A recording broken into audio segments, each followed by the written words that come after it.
देश में एक नई पौध नकली पत्रकारों की पिछले कुछ वर्षों में आई है, जो अब आजकल अपने अपने YouTube चैनल चलाते हैं। अब मैं आपको आज बताना चाहता हूं कि आपने भी इन YouTube चैनल्स को देखा होगा।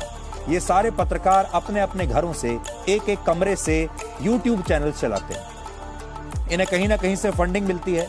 कोई ना कोई विपक्षी दल या तो अपनी जेब से इन्हें पैसा देता है, क्योंकि YouTube चलाने में कोई ज्यादा पैसा खर्च होता ही नहीं है। सिर्फ कैमरे के सामने बैठकर कुछ बातें करनी है जो झूठ होती हैं। या कुछ पार्टियां भी ऐसी हैं जो इन छोटे मोटे YouTube चैनल वालों को थोड़ा बहुत पैसा हर महीने का, इनके गुजारे लायक पैसा दे देते हैं और इनसे ये कहते हैं कि आप जो हम कह रहे हैं, यानी ये नकली नैरेटिव तैयार कीजिए। आप लोगों में ये गलतफहमी पैदा कीजिए कि कोविड से हम हार रहे हैं। आप ये नकली गलतफहमी पैदा कीजिए लोगों के बीच कि हम लोग, हमारी जो वैक्सीन है वो प्रभावी नहीं है।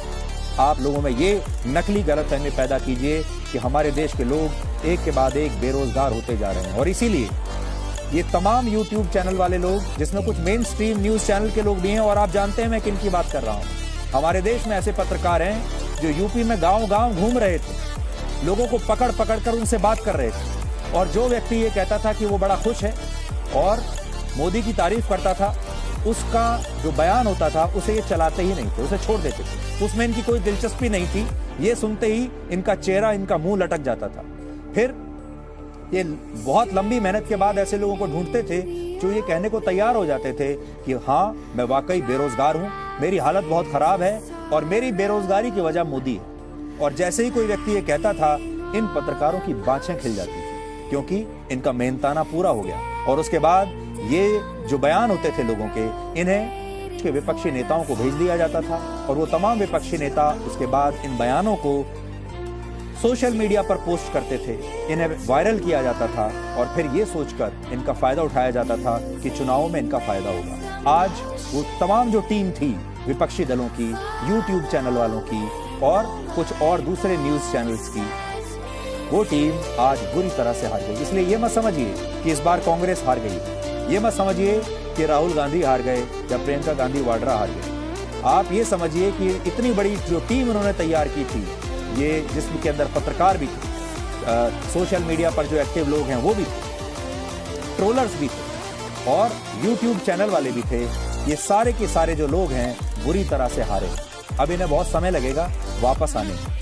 इन नतीजों ने इस नकली माहौल की पूरी हवा निकाल दी है, और आज ये नतीजे 4 बड़ी बातें कहते हैं जो आपको समझनी होगी। पहली बात, कोविड पर भारत के रिस्पांस को लेकर भारत सरकार की नीतियां बिल्कुल सही थी। दूसरी बात, लोगों को अपने देश में बनी वैक्सीन पर पूरा भरोसा है। तीसरी बात, गलवान में भारतीय सेना ने जो किया, भारत के लोगों को उस पर गर्व है, और भारत के लोग चीन पर जो भारत सरकार की पॉलिसी थी उसका समर्थन करते हैं। चौथी बात, यूक्रेन से जिन 18 से 20 हजार छात्रों को भारत सरकार मुफ्त में देश में वापस लेकर आई, उसने हर नागरिक को गौरवान्वित किया।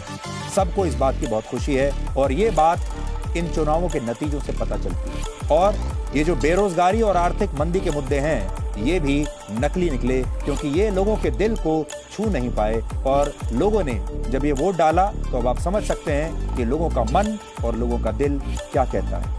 आज ऐसे तमाम लोगों से हम यही कहना चाहते हैं, ऐसे नेताओं से।